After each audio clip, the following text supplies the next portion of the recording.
too. Thank you so much. So You're welcome. I'm just going to repeat everything. Well, not everything, but welcome everybody to Friends from the Field, Finding Wonder, Nature Journaling and Field Sketching. Today, our presenter is Rebekah Lowell, and she is many things, including an award-winning author, illustrator, designer, educator, Master Naturalist. She also serves on the board of the York County Audubon. She transports birds from Avian Haven, and she's a professor of art at the University of New England. And we're very excited to have you today, Rebekah. Thank you very much. I'm going to hand it Thank over to you. you. Thank you. I'm so excited to be here. Thank you all for spending your time with me this evening. I wish we were in person, but it's amazing that tech can bring us together in this way too. So I'm just going to switch over to my slides. Can you all see this now? Okay. Sorry, my there we go. This was the one I wanted. So, I'm not going to spend too much time here because thank you so much for the lovely introduction. I just want to say that I've loved nature since I was a kid, that this is where I feel at home. And I've loved nature and art, and just being able to do that combination just makes me so happy. Um, wow, this isn't working very well. Okay, I'll figure this out. So, some of my first nature journaling pages right here, I didn't know that that's what I was doing at the time, but I sort of came to art through nature journaling at a very young age.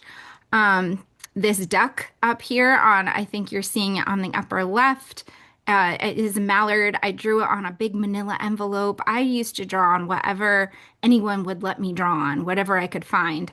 In fact, I probably drew on things I wasn't supposed to draw on, like walls.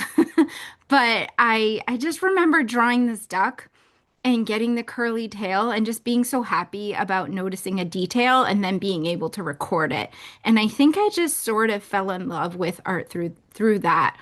The sketchbook page with the spiral bound center is some irises from a neighbor's garden up near Sebago Lake, and I remember wandering into their yard asking if I could draw their flowers. So I would draw the natural world. I would draw flowers or animals or plants and just look in field guides after to try to figure out what they were. Because of course, I grew up thankfully without a smartphone.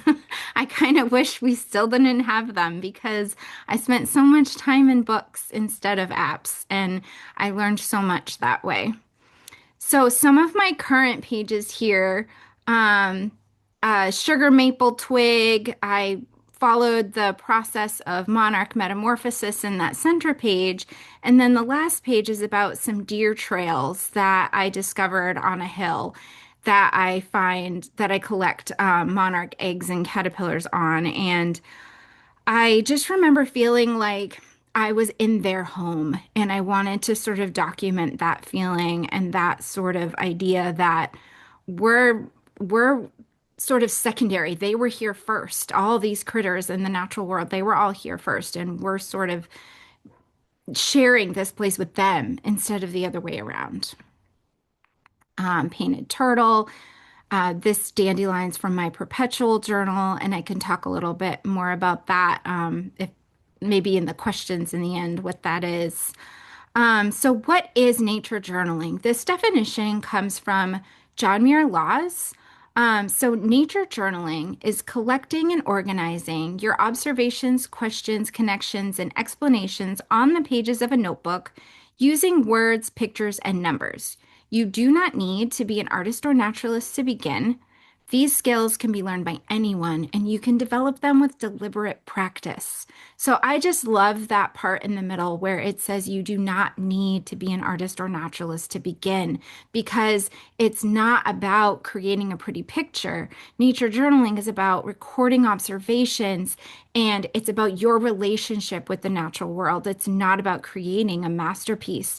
So you can really let that pressure just kind of melt off, knowing that it's about observation. That is the key. I remember this day when I drew this seaweed, but I don't know exactly what was going on. I sort of remember being there on the beach. I remember my children playing, but I didn't record metadata. So here, this really is just a portrait of seaweed. It's not necessarily nature journaling. So I like to include this to show the difference because try to keep this kind of idea in your mind where it's just, I painted the seaweed and kind of left it at that. Um, oh, I thought I had a slide showing. Okay, sorry. I have I have more pages where there's so much more metadata, and I'll get to that later too. And metadata is just the information that you put around whatever you draw. So it's like date, time, weather, location. And I'll explain more about that. But nature journaling also helps you savor experiences. This is one of the bird examples from Avian Haven. And I went to go get this surf scooter. He was stuck in someone's fenced in pool yard because he sort of flew into the pool yard thinking that the covered pool was, a water source and a safe place to land. But because he's a sea duck, he wasn't able to get back out. So I went with wearing gloves because they can bite and they can kind of clamp down hard. And then a blanket, and you sort of drape the bird and then box them up.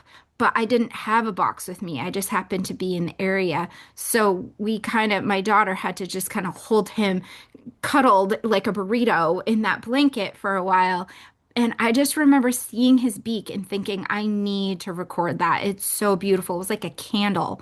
So we got a really good picture, and then I painted him later in my nature journal. Whoops. I need to do it with the mouse. So tools and supplies. You do not need all of these. In fact, all you really need is like a pencil and copy paper. But I have a kit that I've sort of started building over the years, and these are some of the things in it that I like to use. And in the replay, I'd be happy to include the link to these slides so that you guys can also have this list. So pencils, a mechanical pencil. The advantage to a mechanical pencil is that you don't need a sharpener, but if you have regular pencils, make sure you have a sharpener. Erasers, pens, Micron and Unipen are my that's supposed to say faves, not gaves, so I'll fix that.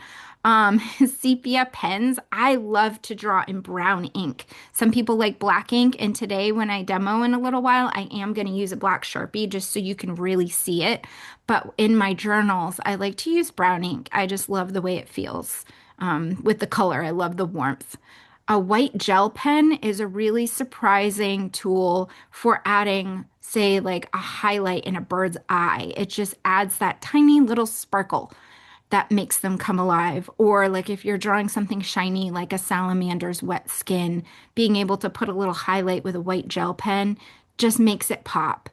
Um, a sketchbook, or you can use regular paper, colored pencils, a watercolor travel kit, which just means like a very small kit. So you don't have to bring a whole giant palette with you. Water brushes, I'll show these too. I'm putting one near me right now to show when I come back on camera. They have water in the handle, so they're really, really handy. Bonus if you have something like binoculars or a ruler or drafting dividers, those types of things can just add more data that you can gather. Like the ruler, you can measure your object with and then record that. Binoculars, you can see things from a distance. So all those extra tools, like a jeweler's loop for really up close or magnifying glass. You can get really cheap ones. It doesn't have to be expensive. They're just all different ways that you can experience nature and record it. But the point is just use whatever you have and get outside. That is the most important thing. So, a thing to keep in mind is not to focus on trying to make pretty pictures. That just leads to journal block. Open your journal with the intention of discovering something new. Use the process to help you slow down and look more carefully. I'm quoting John Muir Laws a lot because he has a lot of free resources on the Wild Wonder Foundation, and I work part-time for them, so I know that group really well. And they just try to make nature journaling so accessible, and I love that. So check them out if you get a chance. It's the Wild Wonder Foundation. So perfection is not the goal, and connection is. And I like to show this because I use splatter and I painted it kind of messy and just it was fun. The hand lettering is kind of sliding down on a tilt. It's like, you just kind of let go and you don't worry too much about being perfect. So some benefits of nature journaling. Among, the connection to nature, nature journaling improves neuroplasticity in our brains. Being in nature decreases stress and improves oxygen and blood pressure in our bodies. It helps us become present and improves focus. It helps us feel connected to the world around us, and it increases brain function by becoming more observant.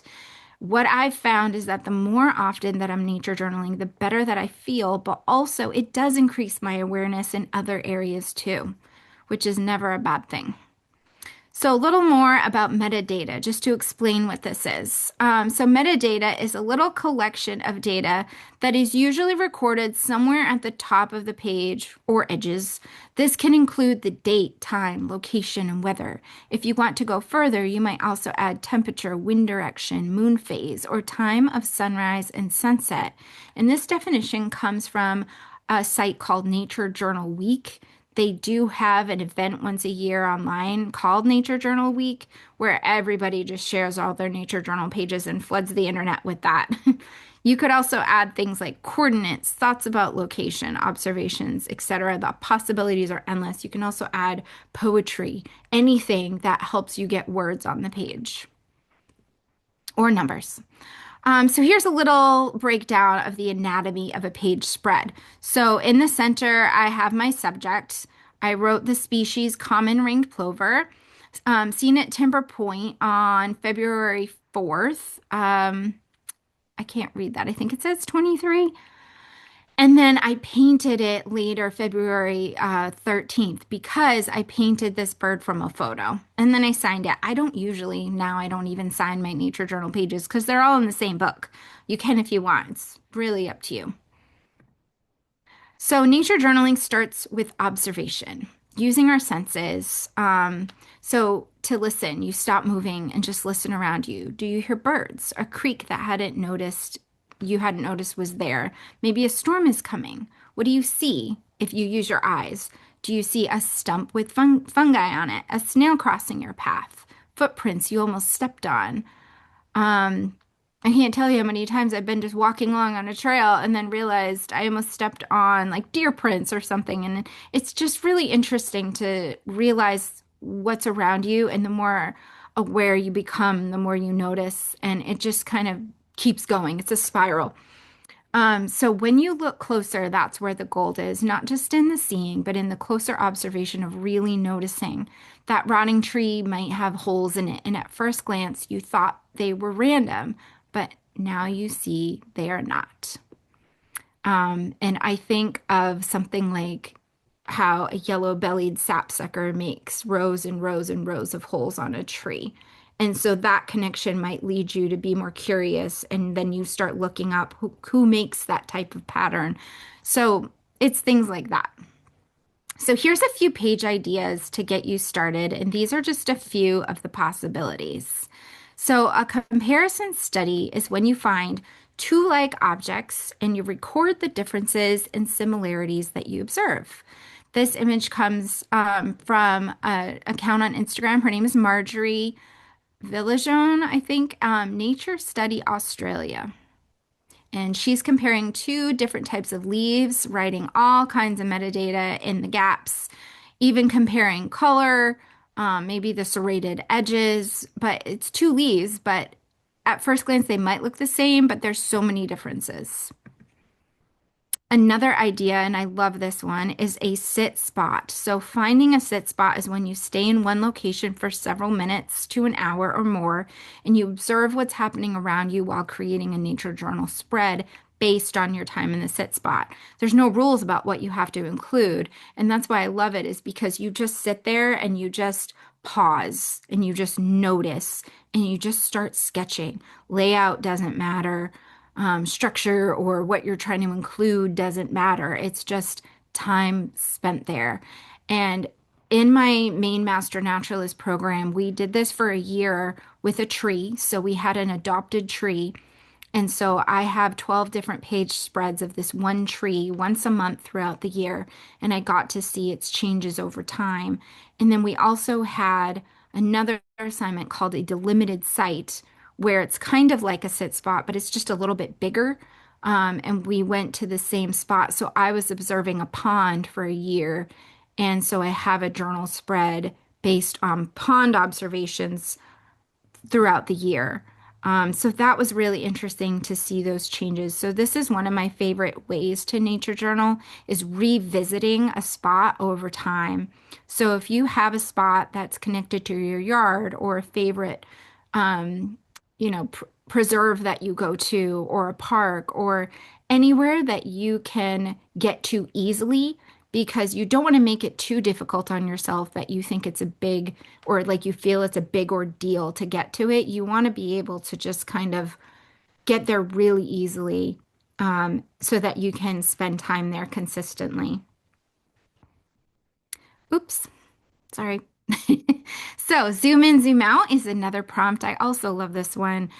So, go to a new spot or take a look at your backyard in new light. Just see where your senses take you. And you basically, for a zoom in, or I'm sorry, I like starting with the zoom out. I should flip this. So, the zoom out is the left side of this page where you're seeing big picture. So, think of sort of cinematic movie here, where you're seeing the whole scene, big picture, zoomed way out, looking at the landscape, but then you kind of zero in on one detail, like these flowers. And this page is by Krista Muser at Nature Muse on Instagram. And she chose these purple and pink flowers that I think are in the right side of that page. You can kind of see a splotch of pink on her watercolor landscape. So it gives you a view of something tiny in a big world. And I love that contrast. There was one more. Okay. And the three prompts, which we are going to do in a little while together. So I notice, I wonder, it reminds me of, and I'm not going to spend too much time on this right now because I want to draw it together in a few moments. So before we draw our acorn with the I notice, I wonder, it reminds me of prompt, we're going to do some textures.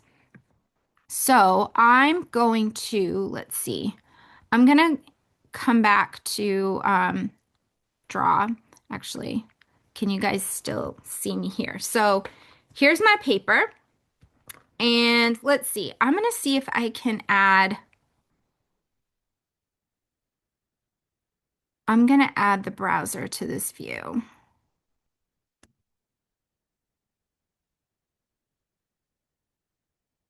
Let's see.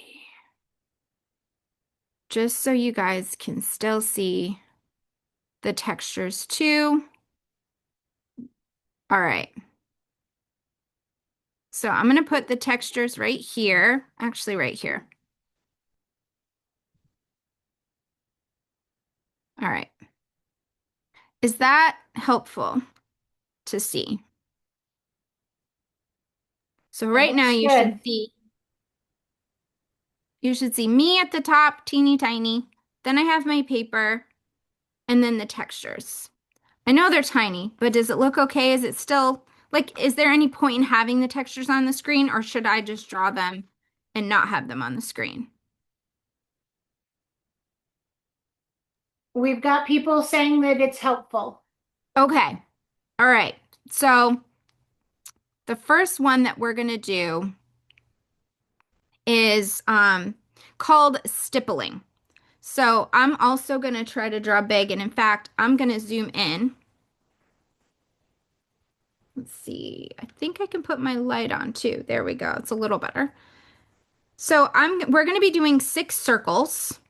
And the first one is stippling. So if you have like a piece of copy paper or a sketchbook or even lined paper, it doesn't really matter. So stippling is when you create a texture just using dots. I'll hold this up even more so you can see. I'm just using dots. And so to fill in a texture like this and to think of how you would make it light or dark, to make it darker, you concentrate the amount of dots. So it gets really, really, let me zoom in a little more.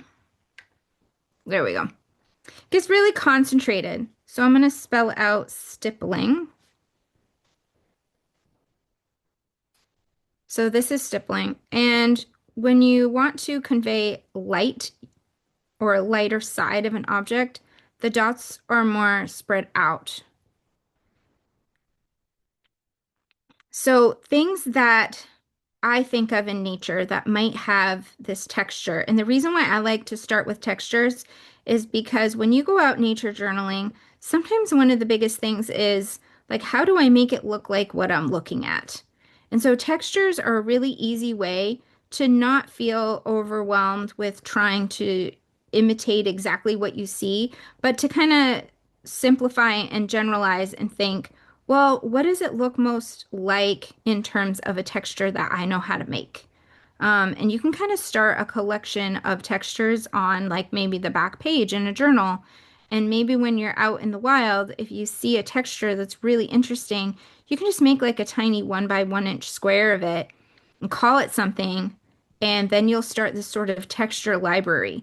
And so when you're out nature journaling, if you get stumped with how to make it kind of look like something and you really want to convey the feeling, you can look at your textures and find one that sort of matches up. So that's a fun way to begin because it sort of takes that guesswork out of it and kind of just gives you a boost.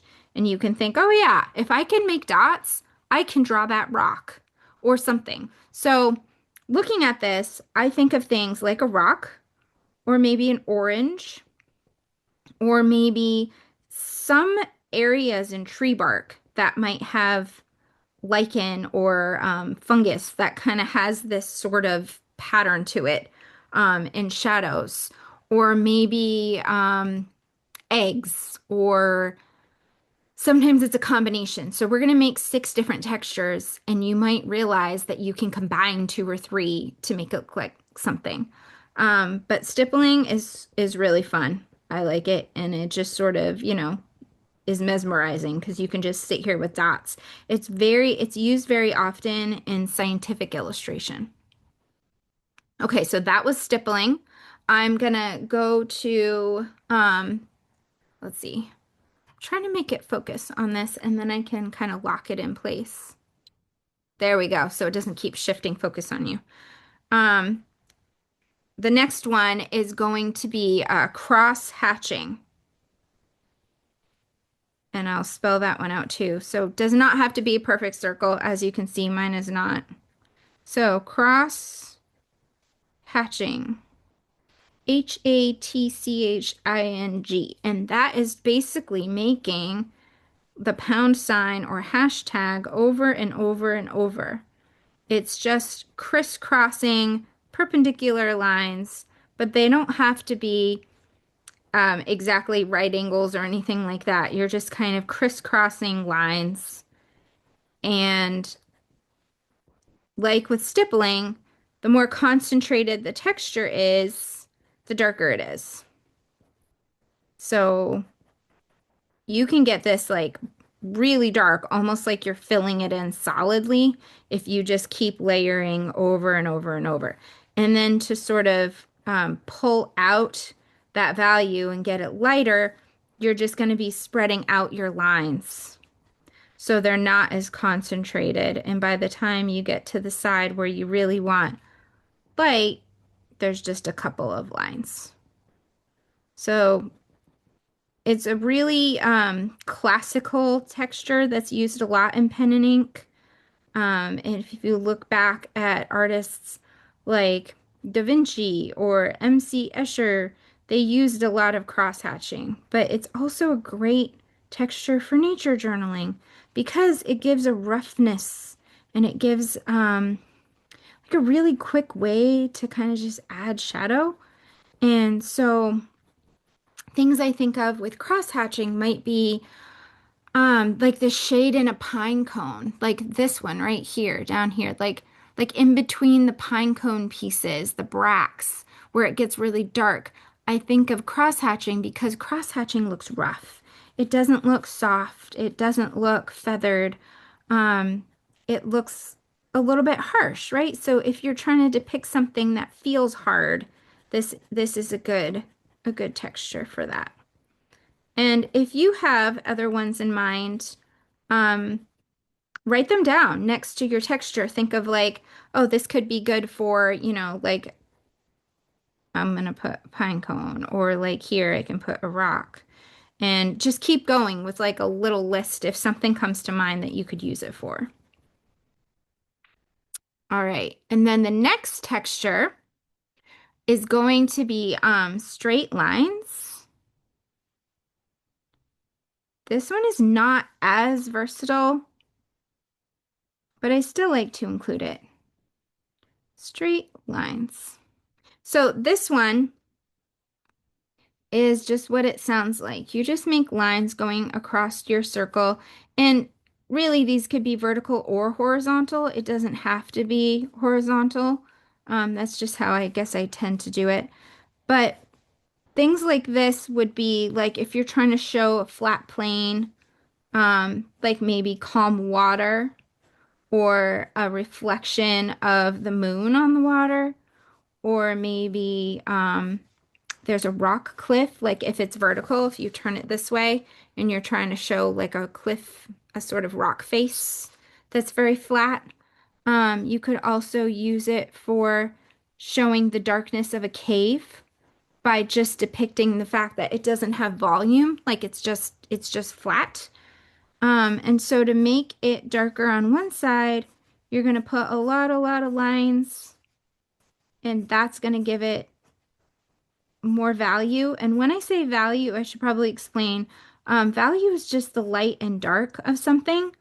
So when you talk about like value contrast, if something has a darker value, it means it's closer to black, and if it has a lighter value, it means it's closer to white. And a middle value means it's gray. Um, so that's all I mean by value is just the light and the dark. Okay, so that's straight lines. It gives it sort of a sheen. Gives it, I don't know, like I would say maybe birch bark, but the one we're going to do next would actually be more applicable to birch bark because it's curved lines.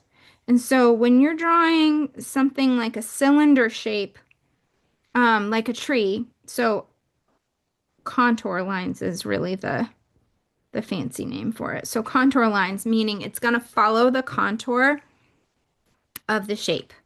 So you're going to do lines again, but instead of doing them straight across, you're going to follow the curve of your circle.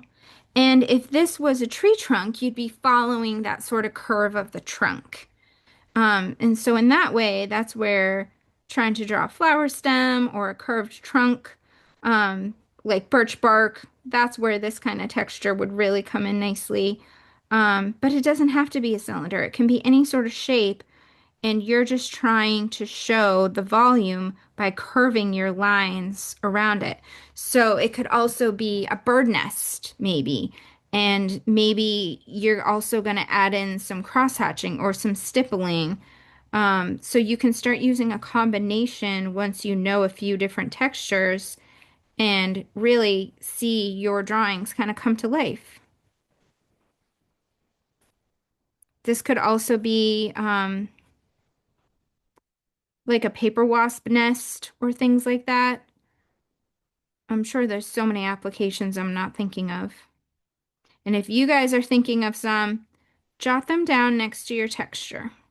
Because you might think you'll remember them, but our brains can only hold so much. So it's always good to record and write down so that you don't forget. That's another reason I love nature journaling. I just started hiking the New Hampshire 48 mountains, and I'm journaling every hike because I don't want to forget it. So I have a separate journal that I call my mountain journal. And I don't want to forget it. So I'm recording things like temperature at the base versus the summit and things like that. I don't do it while I'm hiking because it's too cold right now. But I take pictures and videos and then I'll come back later and journal it. So that was just a little side tangent about how nature journaling helps our memory. So the next one, scribbles. This is actually my favorite texture because it's very freeing. There's no wrong way to do it. It's however you scribble. Um, so just kind of go for it and have fun. And so when you want your scribbling to be darker, you just do it more concentrated. And then to sort of show light, you lift up a little bit and your scribbling is more sparse. And this one is great for moss or Bob Ross style happy little trees, like deciduous trees, that have those like big leafy tops um, from a distance, and maybe you don't want to draw every leaf, so you can kind of add some texture by showing a tree line or a single tree by showing scribbles, and it gives that indication of volume and lushness. Also, this would be really nice to combine. Let's say you're sketching a bird nest and it's got some moss on the edges of it and it's got some twigs. So that's where you can start doing, okay, I'm going to do some contour lines to show like the shape of the nest, but then I'm going to add in some scribbles to show, it's got a little bit of tangle going on, and then maybe some stippling to shade this little section and maybe some cross hatching. So you can use a combination in one object.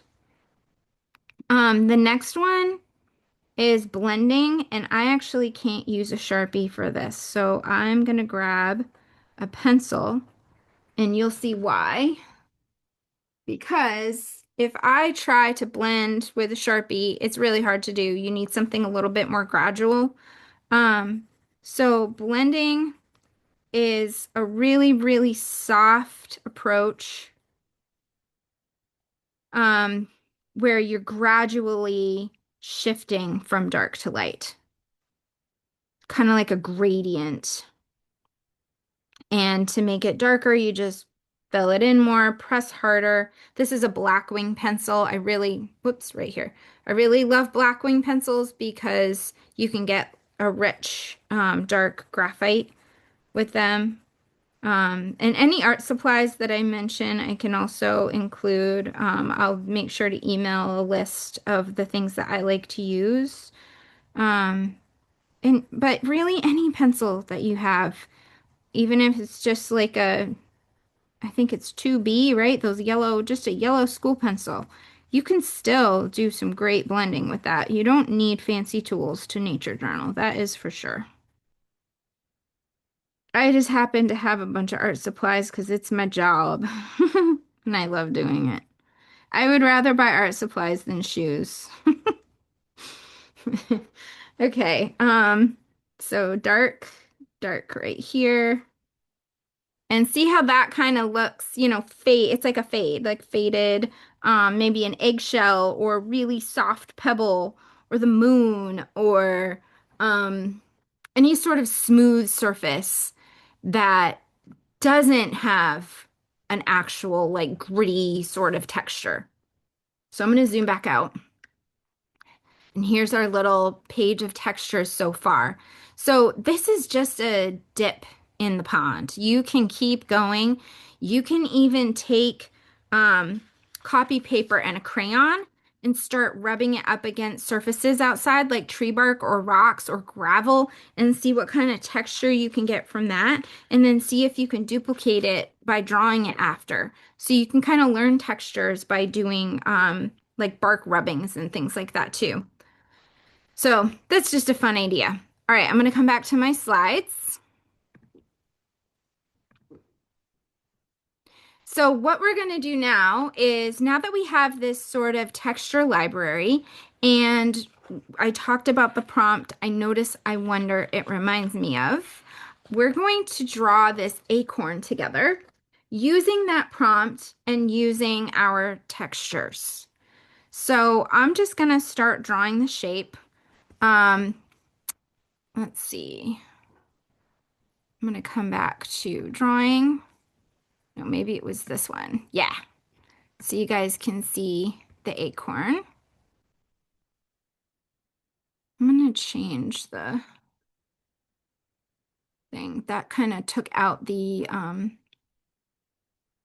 there we go. I wish I could crop this so that this whole side wasn't there and you just saw the really big acorn. I'm not quite sure how to do that.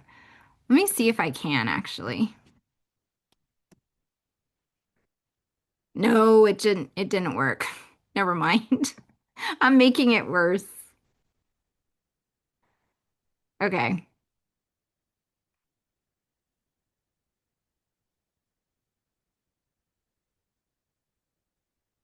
All right. So let's see, what side would be better? I'm gonna make it a little smaller. All right, so we're gonna draw this acorn where, hmm, is that okay? I'm trying to hide something that doesn't really matter too much. I'm gonna start with the sort of bottom shape where it's kind of like a U, right? Like a U shape. And then it has kind of a cap, like a beret, right?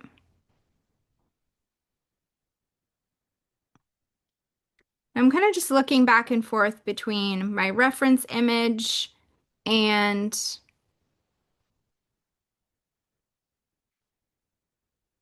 let's see, my reference image and my paper. I'm not looking too much at my paper the whole time.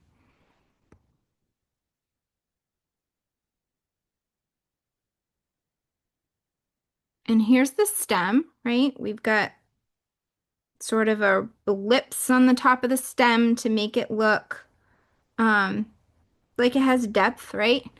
And the scales on the top kind of come like this. Now that I have like the start of a sketch, I'm going to start in on the prompt. So as you're drawing, this is kind of a back and forth thing. Your first part of this prompt is I notice. So this is where you create an exhaustive list of what you notice about this acorn. And it's really starting to state the obvious. This is where your observation skills kind of start to become awakened, right? So I notice it's brown, right? That's very obvious, very plain. It's just, okay, it's brown. But it's telling my brain to start thinking. So it's okay that your first things that you're going to say you notice are extremely obvious, right? I notice it's brown. I notice it's round. There's a point at the bottom. So start making your own list. Um, and then let's see what else. The has a cap and stem. Surface is shiny. You guys might notice things that I'm not listing. Um, Surface is shiny. The top is kind of scaly, right? So that's a pretty good list to start. We can also revisit it if we start noticing different things.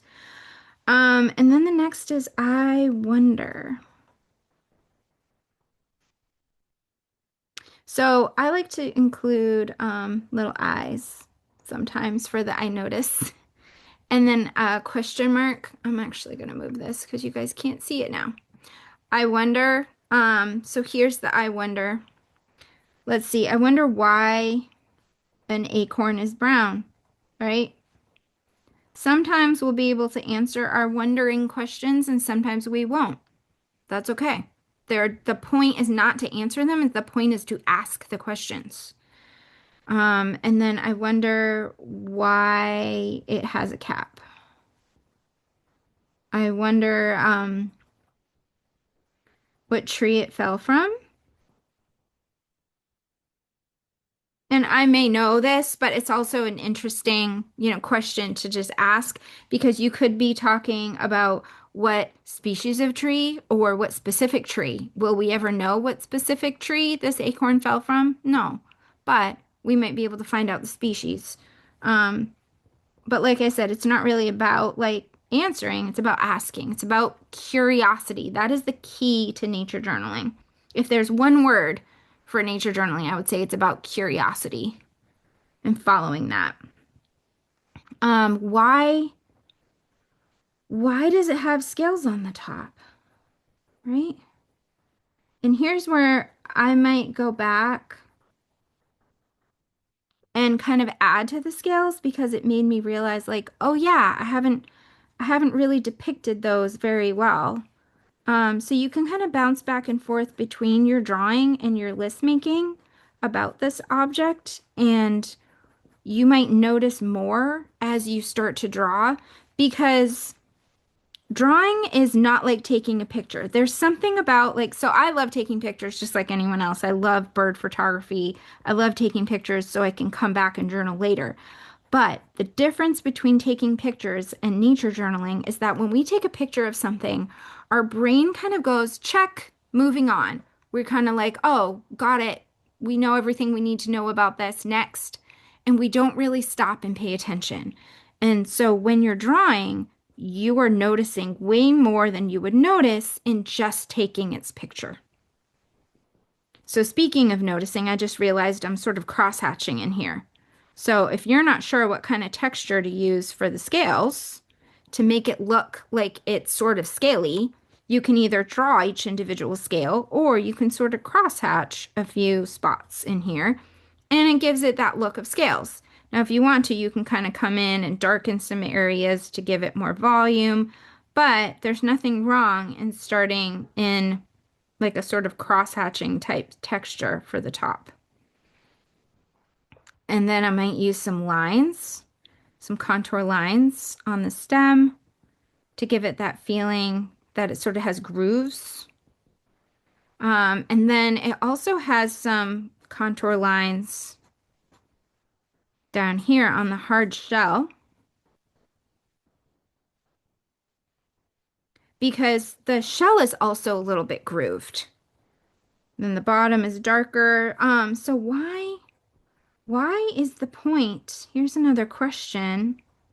So sharp on the bottom.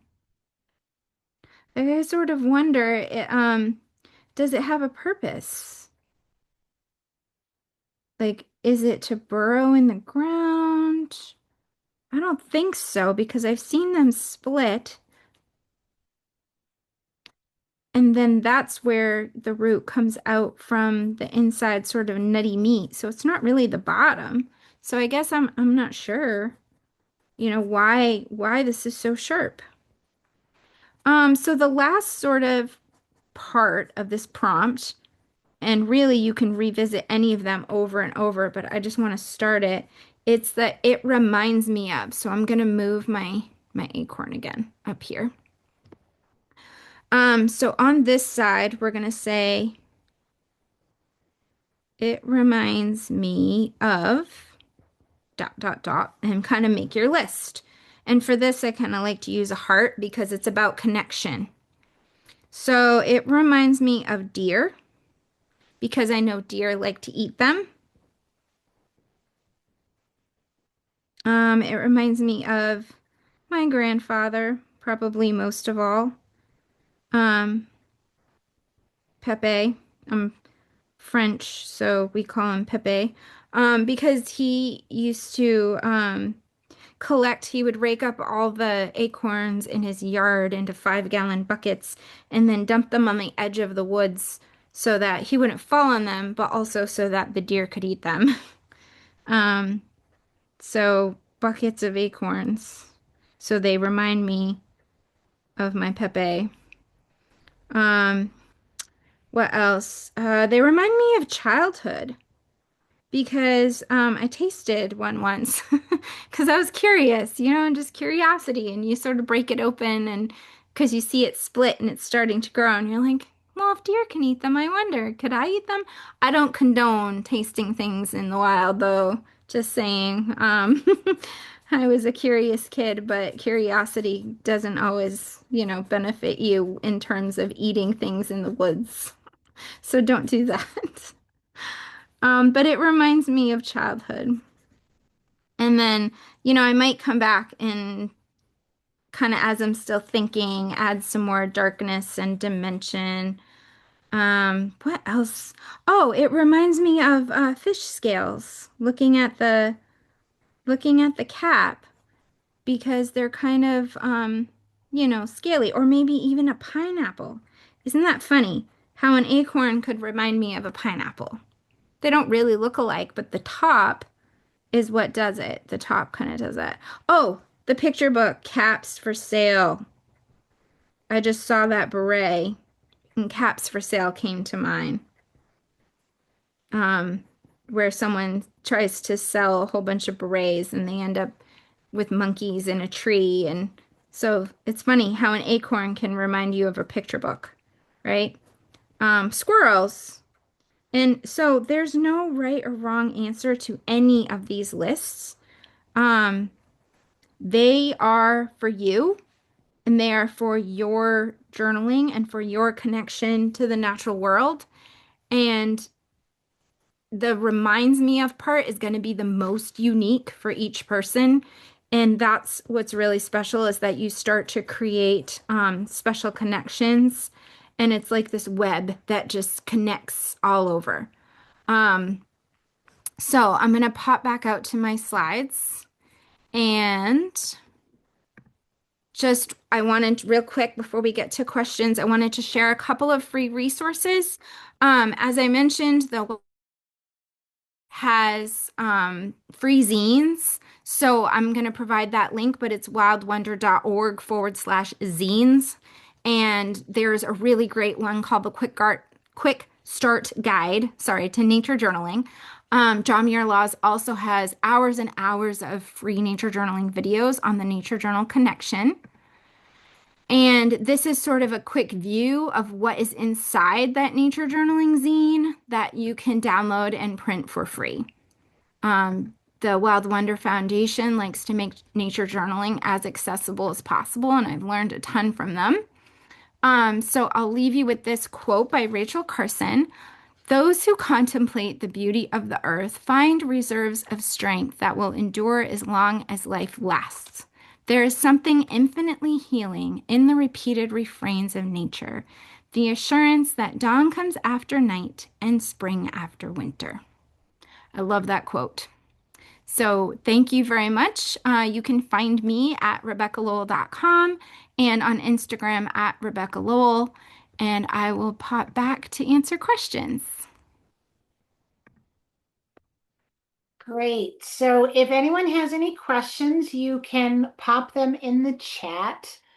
I thank the people who let me know that chat wasn't enabled. I apologize, but it should be up. Everyone should be able to post questions that both the host and the panelists can see.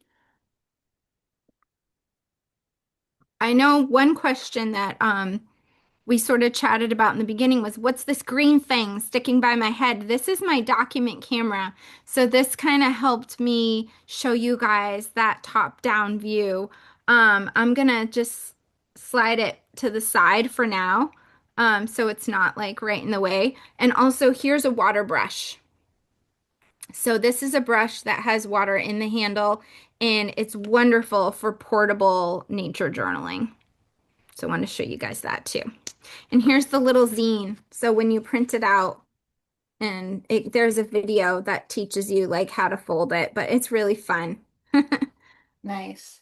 We have someone who has said they really appreciated the presentation and how you made it so interactive. The question that comes from this person is how to draw birds and animals that don't stick around. That's a great question because we often see things that are fleeting. So how would Yeah. you recommend going about doing that? Okay, so I didn't shut my camera because I anticipated maybe there'll be a drawing question. So I'll pop back to that really quick. So definitely I like to take pictures. But also if I am, trying to draw something really quick in the wild, Um, I might do what I call gesture drawing. And I did this with a long neck stilt. And it's like you kind of just go like this and here's sort of the head and there's the legs and you just show a bunch of movement. I'm going to grab it super quick because I know where it is. I have a full page of this. Okay. I should have had this at the ready. Um, okay, let me find that page. So I have an example right here where I was observing a bird in the wild, and granted, a black-necked stilt isn't going to be as quick as a warbler, right? So whenever I want to draw something like field sketching, like draw it in the wild, I try to pick a subject that isn't as fleeting as a warbler. Warblers are almost like really to depict a warbler, you would show like a brush stroke of color, right, in the wild. So this is gesture drawing where I was just using my water brush and focusing on shape. So it's like here's, oval, long beak, legs.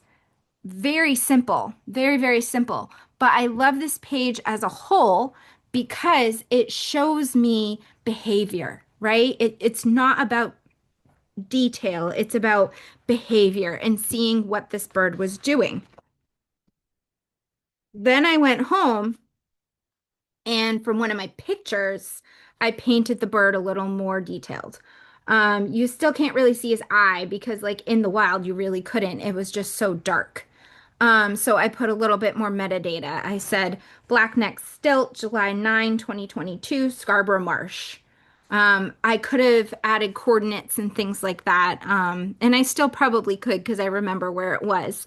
But that's how I do it is if I'm going to be actively field sketching, it's very simple like this. And then if I want a better view of the bird, it's a photo from a photo like this. John Muir Laws also has a bunch of tutorials on how to draw birds, and I've learned a lot from him. And I teach sort of how to draw birds, but it's not necessarily as they're moving. It's kind of like, you start with an oval and then you add a head, but then you kind of connect it and then, maybe your wing comes in here. But this is all like if you're looking at a picture of a bird. So, Rebecca, while you're yeah. doing this, I don't know if you can accommodate this request, but someone has asked if you could do a demo on how to use a water brush. Oh, yeah. Yeah, sure. Okay. So I have some colors right next to me. So let me pop back to this. Okay. So this is Beam Paints. I just love their paints. So I happen to have it right next to me. Here's a really pretty blue color. So I squeeze a little bit, squeeze the handle a little bit. I don't know if you can see that. Hold on. I'm going to take the focus off. There we go. So it gets a little bit of water going and you sort of harden, the paint is hard, but you sort of wet the paint. And then here, I'll paint this little bird. Let's see, I'll zoom right back in. And if I want more water, I just squeeze the brush and see how it kind of drips out. Um, and then it helps you spread the paint. So to use the water inside, it's just squeezing a little bit right here. I'll try to do it this way so you can kind of see a drip maybe come out. See? So as I'm squeezing, water's kind of coming out. It's really easy. And then to refill it, you would just take off the cap and it just has a little spot that you can pour your water bottle or um, anything. Or sometimes if you don't have a water bottle and you're near a pond, I mean, you can do that, but then who knows if you're sucking up little creatures. So I don't usually do that. I usually do a water bottle. Um, but it doesn't have to be any special kind of water, just anything from your sink at home. Doesn't matter. Yeah. Hopefully that answered your question about that. And we have a few people who are asking about the paint that you're using. I want to remind folks that I will get a list from Rebecca of the things that she's using today. and Mhm. I will make sure that on the recording there's a list of those materials. And if you're interested and don't get the answers you want from that, you are more than welcome to email me as well, and I will make sure that we get you that information. Yeah. Um, so I don't want to lose some of the questions here because definitely do have a few that have come up that are interesting. Okay. One is one of this person's biggest inhibitors is the fact that that is messing up, like oopses Hmm. with pen. How do you fix those? I tend not to fix them. So I draw a lot with pen. Um, in fact, I go straight to pen often. And let me see if I can find any examples. But I guess that's the beauty of a nature journal, is that it doesn't have to be perfect. I'm gonna switch back to this so you can see. So this journal here is one of my nature journals from Maine Master Naturalist. It has some of my pond observations and things like that. Here's an example of where probably would have rearranged some things. And so I'm just using pen and watercolor here. And really, it's like, why, I have a fox in the sky and a duck in the sky, but then I did a scene and landscape. And had I thought of it, I might have put these two on this side. And so, really, I guess what you kind of have to do, and what I try to do, is to let go of that sort of perfection where if you make a mistake in pen or something, you're like, oh no, what if I wanted to do something else, or if there's like a big ink blot, or you're just kind of like not happy with the layout. You just start a new page and you just move on. Um, there's plenty of places where I'm like, oh man, like even just this right here where I'm doing the birding codes, but this looks like an O. It's like, oh well, oops. But here's the thing, if I really didn't like that, I'm just gonna use my white gel pen right now. There are instances where you can take a white gel pen and cover up a little bit of pen, like I just did with it. This is the white gel pen that I was talking about. So it can kind of act like whiteout. So if you really have something that is bugging you because of like um, clarity or something where you want to make sure that it's the right bird banding code, you can definitely do this. But most of the time, I have a mistake, I just keep going. I just am like, oh, well, this is my journal. That's part of the history of it. And I really just keep going. Um, so this is fine. You can also use white gouache if you need to. I can link up to some gouache that I like. And that helps too because it's kind of like whiteout, but it's paint. So hopefully that helps. So while you have that white gel pen out, someone did ask if you could do a demo with that before you'd even picked it up. So they might be Oh, okay. clairvoyant. Yeah. Let's see. I'll try to see if there's something in here. Yeah, actually, this is perfect. Okay. Gonna come back to this. Okay, so here's a dragonfly, right? It's actually I'm gonna put it down and just zoom in. Here's a widow skimmer. And this is a great example to show you with the white gel pen. So this is a looks like a 10. I kind of wish I had a thinner one. I don't know if I do. I'm just gonna go with it. Okay, so to put little marks, like to show little sparkles like on the wing, it's kind of like this, where let's say you have something that's dark, like this brown that I have in the background. The white gel pen is great for on top of anything dark. On top of something light like this over here, like this wing, maybe you don't really see it, right? But on this, you can kind of see it. And it's just going to add a little bit of that laciness that I'm kind of looking for in this dragonfly wing, right? To show that it has sparkle. So this side with the white gel pen versus this side. And also like up here on the eye, I can make it a little shinier. So it's really, I use it very sparsely, like sparingly, and it kind of just adds a little bit of shine when it's needed. So that helped it pop. And it's just by Jelly Roll. Ah, there it is. I'm trying to, there we go. It's a Jelly Roll pen. So I'll put the link to that as well. They're not very Excellent. expensive. And then one of the last questions it looks like we have is what's your favorite pad for watercolor? I know that that can depend a lot from one artist to the next as to what your favorite is. Hmm. And I know for myself, one of the things I like is notepads that completely lie flat. And I know that some Yeah. of them don't do that. Yeah. So I'll come back to this one actually. And so this is by Global Art, this one, and it does lie flat. It has a linen cover and a spot to kind of put your name. So I really like that. So it's called Handbook Journal by Global Art. And you can buy them I think Blick has them or local art stores. I think I got this one at Artists and Craftsmen in Portland, but if you have any art stores near you, sometimes they have them. And I do love that it lies flat. And you can get them in 140 pound or 300 pound. And the 300 pound is very thick, so it's a lot more expensive. This is the 140 pound. And you can see see how this kind of curves a little bit. That's because I was using a lot of water with my watercolor. Like on this page is so much water. And if this was 300 pound, it wouldn't have curved like that, but it doesn't bother me too much. And also the 140 pound gives you more pages because you can fit more pages because the paper is a little bit thinner.